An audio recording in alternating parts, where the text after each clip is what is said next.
यह हिस्ट्री का टॉपिक है सालबाई की संधि। देखिए सालबाई की संधि कब हुई, किस किस के बीच हुई, इसकी मुख्य शर्तें क्या थी और इसके परिणाम क्या हुए, पूरी जानकारी हम वीडियो में प्राप्त करेंगे।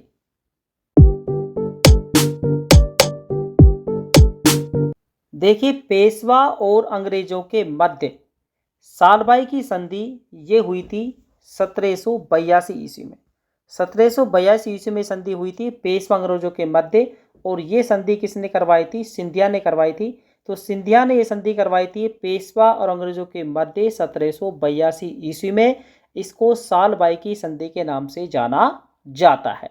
अब देखिए इस संधि से क्या हुआ, इस संधि के साथ ही जो प्रथम आंग्ल मराठा युद्ध है यह समाप्त हो गया था। प्रथम आंग्ल मराठा युद्ध इस संधि के साथ ही, सालबाई की संधि के साथ ही समाप्त हो गया था। और ये संधि पेशवा अंग्रेजों के मध्य सिंधिया ने करवाई थी और 1782 ईस्वी में ये संधि हुई थी।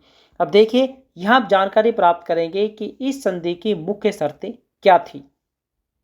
मुख्य शर्तों में पहली शर्त थी माधवराव को पेशवा के रूप में मान्यता देना तथा राघोबा को वार्षिक पेंशन दे दी गई। और अंग्रेजों ने राघोबा का साथ छोड़ने का आश्वासन भी दिया। यानी पहली शर्त में क्या किया, माधवराव को पेशवा के रूप में मान्यता देना और साथ ही राघोबा को वार्षिक पेंशन देना। और अंग्रेजों ने राघोबा का साथ छोड़ने का आश्वासन भी दे दिया।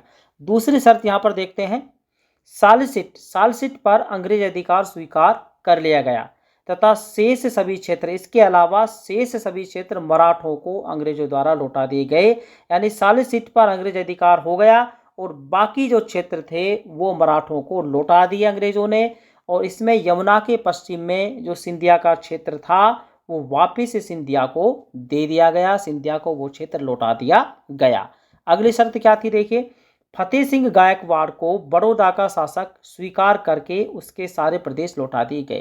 यानी फतेह सिंह गायकवाड़ को बड़ौदा का शासक स्वीकार कर लिया गया और उसके सारे प्रदेश उसे लौटा दिए गए। अब देखिए इसके क्या परिणाम हुए उनके बारे में जानेंगे। देखिए सालबाई की संधि के क्या परिणाम हुए। इस संधि से अंग्रेजों और मराठों के मध्य लगभग 20 वर्षों तक शांति बनी रही। लेकिन संधि से अंग्रेजों को मराठा शक्ति का आकलन करने का अवसर मिल गया और अपनी शक्ति में वृद्धि का समय मिला। किनको मिला? अंग्रेजों को। ठीक है। नाना फडणवीस और सिंधिया के मतभेद खुलकर सामने आ गए। यानी कि जब ये संधि हुई इससे एक परिणाम तो ये हुआ कि अंग्रेजों मराठों के बीच लगभग 20 वर्षों तक शांति बनी रही। अंग्रेजों ने इसका फायदा उठाया, उन्होंने मराठा शक्ति का आकलन करने का उनको अवसर मिल गया और अपनी शक्ति बढ़ाने का भी उनको समय मिल गया। और इस बीच ही उन्होंने नाना फडणवीस और सिंधिया के मतभेद भी देख लिए, उनके मतभेद खुलकर सामने आ गए थे। साथ ही अभी तक आपने मेरे चैनल को सब्सक्राइब नहीं किया है तो प्लीज़ चैनल को सब्सक्राइब जरूर करें, वीडियो को लाइक और शेयर कर दें। धन्यवाद।